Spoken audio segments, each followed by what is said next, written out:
গণতান্ত্রিক যুক্তফ্রন্ট সমর্থিত প্রার্থী কমিউনিস্ট পার্টির নেতা কমরেড জাহাঙ্গীর হোসেনের মনোনয়নপত্র দাখিল। বাংলাদেশের কমিউনিস্ট পার্টি মনোনীত ও বাম গণতান্ত্রিক জোটের নেতৃত্বে নতুনভাবে গড়ে ওঠা গণতান্ত্রিক যুক্তফ্রন্ট সমর্থিত বাংলাদেশের কমিউনিস্ট পার্টি চাঁদপুর জেলা কমিটির সাধারণ সম্পাদক, বাংলাদেশ যুব ইউনিয়ন কেন্দ্রীয় প্রেসিডিয়াম মেম্বার ও বাংলাদেশ মাধ্যমিকের সরকারি শিক্ষক সমিতির কেন্দ্রীয় সভাপতি কমরেড মো. জাহাঙ্গীর হোসেন আজ বিকেলে চাঁদপুর -3 চাঁদপুর সদর হাইঞ্চর নির্বাচনী এলাকার আসন্ন ত্রয়োদশ জাতীয় সংসদ নির্বাচনে প্রার্থী হিসেবে মনোনয়নপত্র দাখিল করেন। জেলা নির্বাচনী রিটার্নিং অফিসার ও জেলা প্রশাসকের হাতে মনোনয়নপত্র জমা দেন তিনি।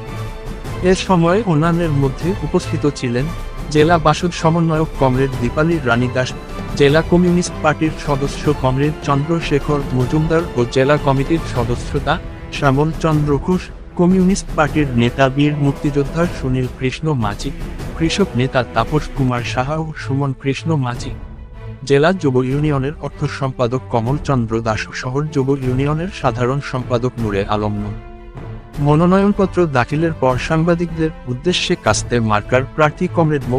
জাহাঙ্গীর হোসেন বলেন, সুষ্ঠু ও আনন্দঘন পরিবেশে নির্বাচন অনুষ্ঠানের জন্য লেভেল প্লেইং ফিল্ড তৈরি করা প্রয়োজন। মানুষ যাতে ভয়হীনভাবে ভোট দিতে পারে সেই ধরনের পরিবেশ সৃষ্টি করতে হবে।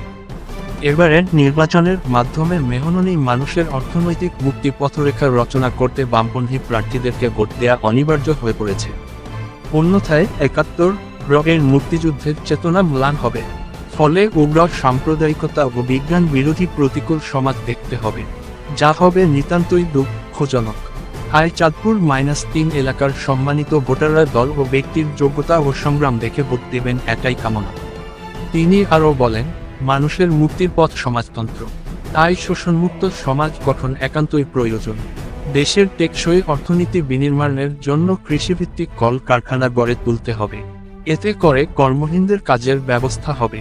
এসব বাস্তবায়নের জন্য কমিউনিস্ট পার্টির কাস্তে প্রতীকে ভোট দেওয়ার জন্য অনুরোধ করছি।